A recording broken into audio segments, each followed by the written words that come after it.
So these are more recount facts and figures and sort of dispelling some of the maybe misunderstandings or myths. These are states where there are possibilities of recounts, but are maybe less likely and less likely to have substantive changes or differences.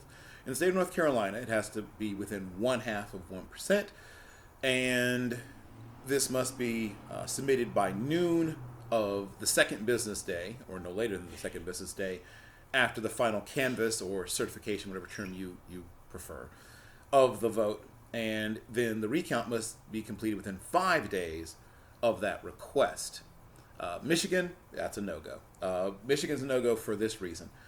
The recount is automatic only, cannot be requested, and it can only be triggered if there is 2,000 votes or less than 2,000 votes separating the two, and that's simply not going to happen. They're not going to get that close. And then in terms of a couple of other states that are at least still to be determined, Pennsylvania is, of course, the big one.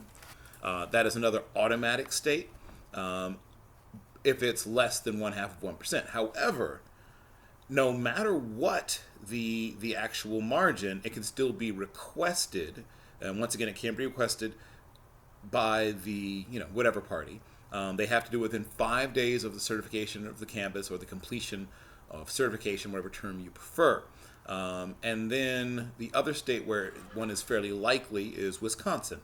Wisconsin is a state that does not have an automatically triggered recount, so it can only be requested, and that is available to you within 3 days after the completion of the canvass. You have until 13 days after you've submitted your request to complete your recount, and it must be paid for by the campaign.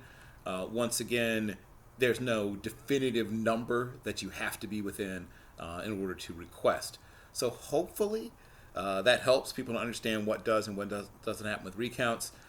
It's highly unlikely that there'll be substantive change. You'll probably see some changes in terms of some of the margins.